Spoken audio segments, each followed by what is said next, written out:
Hello, so glad you joined us for Hot Indonesia, where three streams of consciousness kind of merge all into one. I'm Dalton Tanonaka in Jakarta. Here is this week's HI Hot List. Disaster plan. What do we take away from the AirAsia tragedy?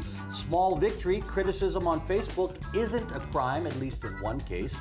And downsize me. The president says no more extravagant weddings. Yay. I have two fresh and formidable women beside me this week. Yenny Wahid is director of the Wahid Institute, daughter of the fourth president of Indonesia, and voice of the voiceless.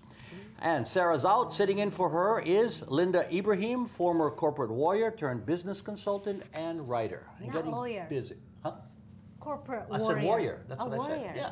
Maybe you want to be a lawyer. Okay. Maybe. Hot topic number one, disaster plan. It's now 2 weeks after AirAsia Flight 8501 disappeared from radar with 162 people aboard.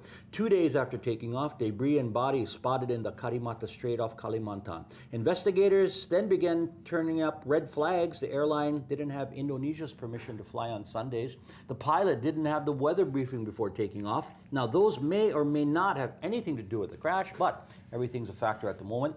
You know, until the black boxes are recovered with the voice and data recorders, everything is speculation as to why the jet went down. You know, I'm not too troubled by those red flags I just mentioned. One's a paperwork issue, and the other one may not have helped it anyway. Are you guys bothered by those? Of course we're bothered. You know, if you don't have a license, even a permit to fly, I mean, how do you even? But it doesn't mean it was unsafe. They just didn't get permission to fly on that day. Look, I think the statistic is very telling. I mean, I read that. In the U.S., for example, in the past decade, all major airlines combined, for example, there are only three crashes happened. But in Indonesia, just one airline, which is the Lion Air, for example, in the past decade, there had been 7 crashes happen. So, I mean, these numbers, you cannot really dispute the numbers, and all factors are involved. But you're talking general aviation safety. I'm just talking about the specific not being able to fly on Sundays. I'm not exactly bothered because of the things.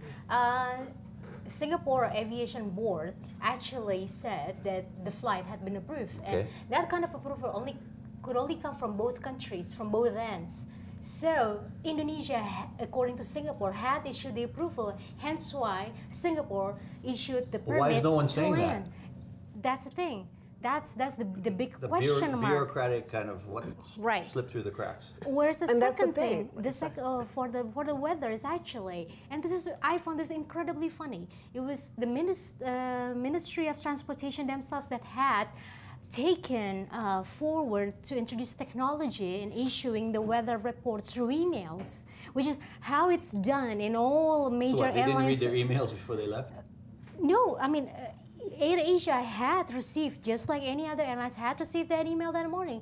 What now the Ministry of Transportation is fussing about is that they didn't come physically to collect the report. What was the point? I mean, the ministry themselves had already issued that as an email out. This is why this is very confusing. But the pilot didn't have it in his hand. That's the point.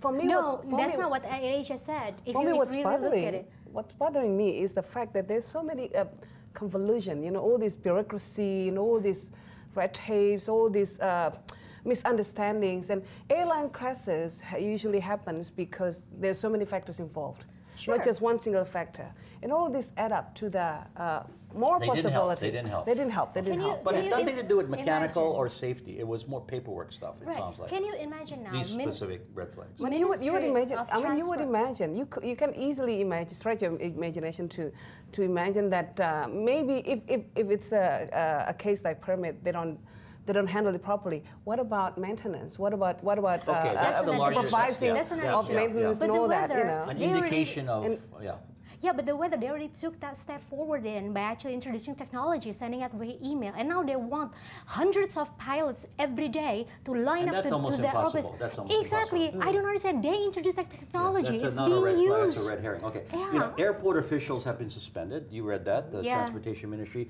But isn't that's to me that's like appeasing the public. It's like blaming the security guard in the basement for a robbery in the penthouse. Yeah. I agree. You know what I mean? I agree. And they're already very taxed in the first place, and all these airport security, airport controllers, and all that. They've so many airlines. There's so many flying in and out, and all that. Not enough development of infrastructures of airline industry infrastructures. Nope. One of the poorest in the region, actually. Exactly. So What they should have done is actually get this done to the bottom of it, you know, finding out where the problem was, and then if you want to punish the officials later, but not now, because what's going to happen now? They replace the guy who made the mistake, and then the new guy would come and know nothing about it, and nothing is resolved. It's like shuffling something under the carpet instead of actually getting out. They didn't fire; they suspended them, and then they can come back to work if they're proven innocent. They're being what do you call that? Being transferred to another post. Okay, but they're not fired from their job. Okay, let's talk about the response to this. AirAsia's response. CEO Tony Fernandez is being praised for his instant and hands-on involvement. You've seen those reports. And that's probably because he's a businessman, not a government official, which makes a big difference in disaster planning, right? No problems with that.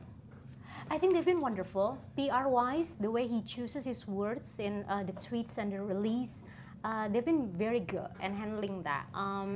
Like yesterday, for example, at when the news of the discovery of the tail, what he said on the tweet, it was very clever. He said, "I am led to believe that the tail had been found," in which that he delivered the information timely, but he did make a reference that it wasn't coming from him. Yeah, so confirmation, right? Yeah, the confirmation should come from somewhere else, from the search and research team. So I think from like PR standpoint, it's been marvelous. Yeah, okay. Now, human error may or may not have been a factor here, right? People are talking about the pilot, but it sounds to me, I mean, like I'm not an expert, a freak combination of events that always come together to make something happen like this, not just one factor like we were saying earlier. Yeah. Even the culture, you know, the aviation culture here, and again, the infrastructure, the regulators, you know, how do they really do their job properly in terms of supervision and all that. And procedure, following procedures. Yeah. Absolutely, yeah. So the lesson to take away that airlines have to have all their legal and paperwork stuff done. You cannot be faulted later on because you get caught. In cases like this. But you cannot stop just there. Yeah, of course. And of course, government has to provide the useful and timely support, like weather reports, whatever kind of infrastructure to keep everyone safe. And that's how you move forward. That's what you learn from this. And everyone says that after an accident, but then it And you probably need more air controllers here. Yeah, that's a problem in many places, yeah? Okay, Hot Indo will continue shortly. A big victory for freedom of expression on Facebook.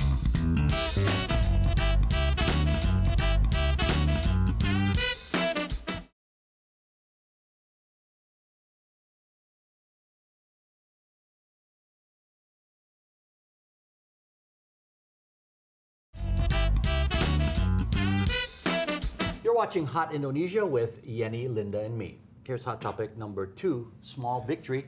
There were cheers and tears when a judge in Yogyakarta dismissed defamation charges against Irvani Emi Handayani. She was on trial for statements she made on Facebook after her husband was fired from his job. She called supervisors childish and said they shouldn't have their jobs. The judge said damage was not proven. You know, man, oh man, finally some legal common sense.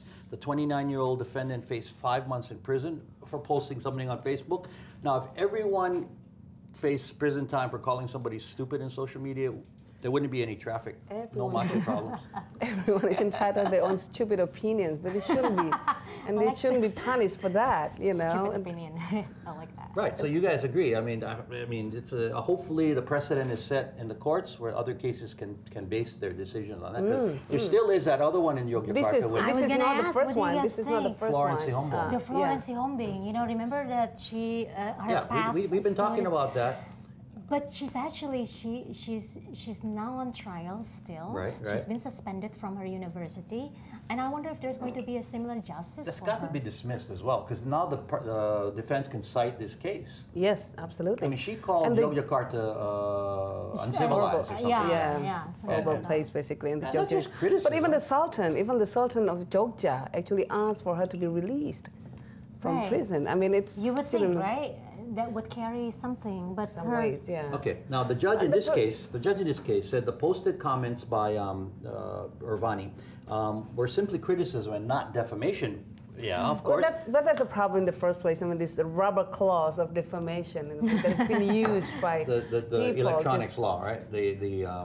technology law, the IT law. That's what Yeah. they cited. Yeah. Social media would be very boring if you couldn't criticize somebody or make sharp comments, right? Yeah, That's what it's exactly. for. Yeah. It's not just all, oh, I had chocolate cake for lunch today. That'd be pretty I mean, they boring. will get their punishments in terms of social punishments. You know, if people will criticize you back, people will attack you back, blah, blah, blah. We don't even, you know, the police need to step in and trying to establish unneeded authority over the issue. I mean, the basic issue is how far can you go on online comments? I mean, of course, threatening, we've talked about it before, sexual kind of connotations, those should be definitely off limits and maybe illegal, which they are. Yeah, because you can just flash someone, you know, like 7 a.m. in the morning You when can?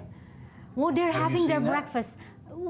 I've been exposed inadvertently to such postings. Actually, I've seen I on follow Facebook. wrong people, Did you see the obviously. silhouette of Dalton? No. I follow Okay, wrong man. people, immediately I've unfollow. actually clicked on some names, and there are nude photos of people with Yes. various parts of their Yes, body, and and I'm some- shocked that it's allowed.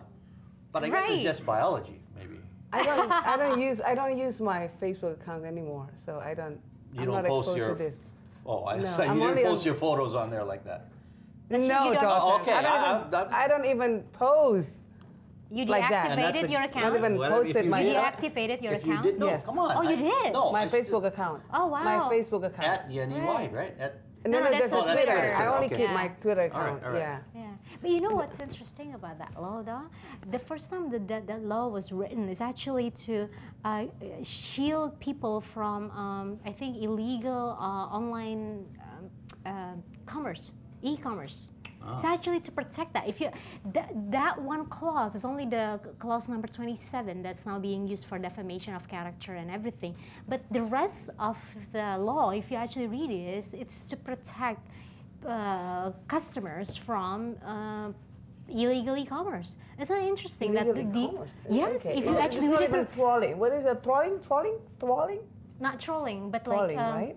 like false account. Like, I mean, you pay something and then you get cheated and all that, you know. So that's what the law is actually So being it's written basically about. Online interpretation. scheme. All judges can interpret certain laws certain ways. So interpretation of the IT law needs to be clear. And then maybe with this decision in this case in Yogyakarta that it's a precedent because as we've discussed before, many others have criticized public officials, not just private Right. individuals, and been prosecuted for it or taken to police. And it's not criminal. It's not criminal. So can I criticize you on my Twitter feeds tomorrow morning? Oh, okay. You can do anything you want to me on my Twitter account. Just don't post nude. Yeah. At 7 Just a.m. don't in the flash you morning. back. Yes. Don't flash you back. Anyway, okay. We're clear on this issue. I don't even want to think of that image. Okay. More Hot Indo is coming up, folks. Jokowi says, downsize your wedding.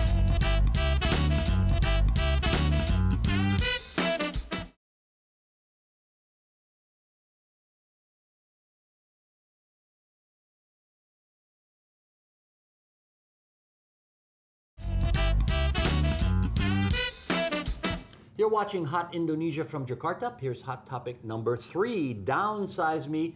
He first said no government meetings in expensive hotels. Now the president is instructing public officials to cut down on the size of their kids' weddings.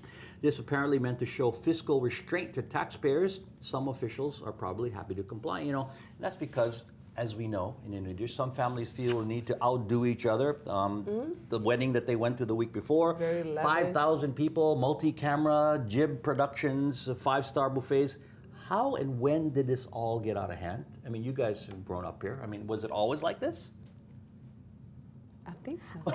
Here's the thing. The value of Indonesians, if I may just put it in one sentence, is kebersamaan, togetherness. You want to share your happiness. Your daughter is getting married. You would want that's okay. anyone. Hang on for a second. You would want anyone you have met in your life, who she has met in her life, But you haven't to be seen for 20 sharing, years. To be sharing. And that's part of being togetherness, because it has happened in cases of my friends, you know, that someone didn't get invited. You know, someone from the junior high school And didn't what get happened? invited, but the rest of her friends got invited, and it became sort of like a problem. Like, oh my God, everyone in the class got invited. I didn't get the invite. You're on my inviting your Facebook. junior high classmates to your wedding? In Indonesia, Even my they elementary do. school. Well, I don't Thank remember. you. Thank you. But you're a little older than me. Just You only will see some, that only my some. wedding. Only some. Yeah. But you know, I think in Indonesia there is this emphasis on communal sort of communal relations. Yes. And you need to put, you know, it's a social fabrics of you know, families and relatives. We're not and disputing weddings. We're and just talking about the extravagant, the overdoing it, the 10,000 people weddings. And you've been to those where you're squeezed in like sardines in the can. I've not only been to those. You've held it. She had one. Once. She had one. I had not once. I had 3 of those. Well, you Yeah. know, Not three weddings, not 3 marriages, but you know. you had to hold it over 3 days, kind of like in Bollywood And almost. Yeah. Yeah. You know, Andy Bayuni, a good friend from the Jakarta Post, wrote about this in the Jakarta Post past week, and he stated very well, you know, particularly it's government officials who throw these massive parties. Not really. Well, okay, but I'm saying because it's a work thing. You know, you got to hire your subordinates. That's you got, true. I mean, invite That's your true. subordinate. You got to From hire your that boss, the president if he can come. Everybody hopes he come. Right. But what's maddening about to me about all this is when you go to those kind of weddings, they're spending like hundreds of thousands of dollars. You don't even get a seat. I don't understand. I mean, where I'm raised and come from, everyone gets a seat at a table and you get to eat properly instead of you seeing an 82-year-old lady trying to cut her meat with one hand and trying to balance it. It doesn't work. Yes. There's no seats in these weddings. They're Yes. standing. Yes, but Yes. then you look at it from that point Oh, of view. you guys because don't were mind raised it? Do there. you mind? No. You get invited. You get to share that day. At the price of standing, yes, because that's how Indonesia celebrate the weddings. And maybe they anyway. want people to leave. I mean, that's what, you know well, what I I mean? don't know about if that. you seat, you stay there all night. But you know what? But we see more and more a trend of people, you know, like actually downsizing the weddings On their own will. and their own will, not their because own of the will. government's regulations. Yeah.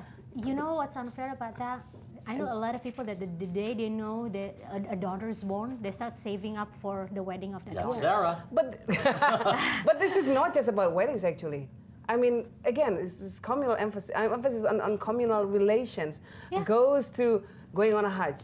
If someone goes on a Yes. Hajj and tries to go There will on be a Hajj from a ceremonies. village, there will be ceremonies, and there will be like Receptions. 3 buses, you know, busload of people. Go to the just airport. Go to the airport with Yeah, them. but dear Annie, we're not arguing about having the event. We're just talking about the overdoing of the event. And that's because what you Joe still- Koi's intent was, and I applaud him. I think it's a very good I don't- policy. It's a no, good policy. I think it's a slapdash because he thinks that everyone who does it out of a bad intention and get the money definitely illegally. What if that person has That's already the- saved no, the that's money the implication, since but no. the daughter was born? Some people I don't do think that. he said that, but No, that's the implication. A lot Okay. of people, what if that person already saved up the money for 25 years? And they can't do What it? makes you think you can't do it? It's part of a no human matter rights. what, memo or no With memo, I think inflation, think you know, it's even if you too saved up the money from slapdash. you know, when the kid was born, still with inflation, you still wouldn't be able to it's like raise saving up for a big college. money. It's a human right. Unless you borrow from the We're bank. still gonna And that see it. actually people do that also, and which is very unhealthy. No, people And gotta, I if think- you can afford it, it's going to happen. That's the bottom line No, to me. if they steal the money, punish them. If they steal the money. Yeah, if they're proven to be stealing the money, punish them. If they don't, for the love of God, don't take away their weddings. That's- Who are you to take away people's weddings? Jesus. okay, so I we think wanna go to- Lynda is yeah. going to have 10,000 I'm the only each big wedding. child. It 15, has to 20? be. Yeah, she's been saving 20,000? since she was 1. 5,000. 5,000. We're waiting for the Okay. I'm the only invitation. child. All right, What can I feedback do? time, folks. Please tell us what you like and don't like about us. We got this tweet from Noor. Your talk show is beautiful. Happy to be part of this era, too. She was referring to Yenny's final words the other week on the Joe Koi presidency. If you have any feedback on what you've heard or would like to suggest a topic for us to tackle, please email us at hotindo@theindonesiachannel.com or comment through your Indonesia Channel Twitter, Facebook, and Instagram pages. Final words, Ms. Lynda. It's very disheartening to know what happened in Paris, the shooting, the terrorism that occurred on a news outlet. And it was all done under the name of a religion that happens to be my religion.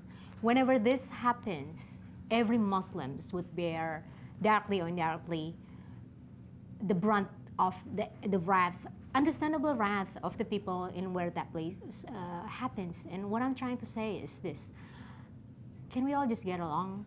You know, you're gonna bound to hate some people one way or the other, but if you should do something against those people for whatever reason, please don't use religion as your excuse, because once you do it, 1.4 billion, in the case of Muslim, it will be what? 2-point-something billion other people would be slapped by the same repercussions, and that's unfair. So that's for me. All right. Final words, Yenny. New year, same resolution, trying to lose weight. Hope this time will work. God, please help me. I'm with you, sister. Yenny, main thing, you're healthy. You're healthy. You look beautiful, dear. My final words now. I didn't see that coming. We just said goodbye to the Indonesia Channel's first pair of interns. Joyce and Suki came to us from the University of Hong Kong, spent a month here. They're excited, inquisitive, and bright, contributing ideas and much energy to our office. Now, they could have chosen other countries to go to, but they said they were so happy to have chosen Indonesia at this particular dynamic point in time, and most of all, because they said of all the great people they met. And that is Hot Indonesia for this week. For Yenny and Lynda, I'm Dalton Tanonaka. See you next time.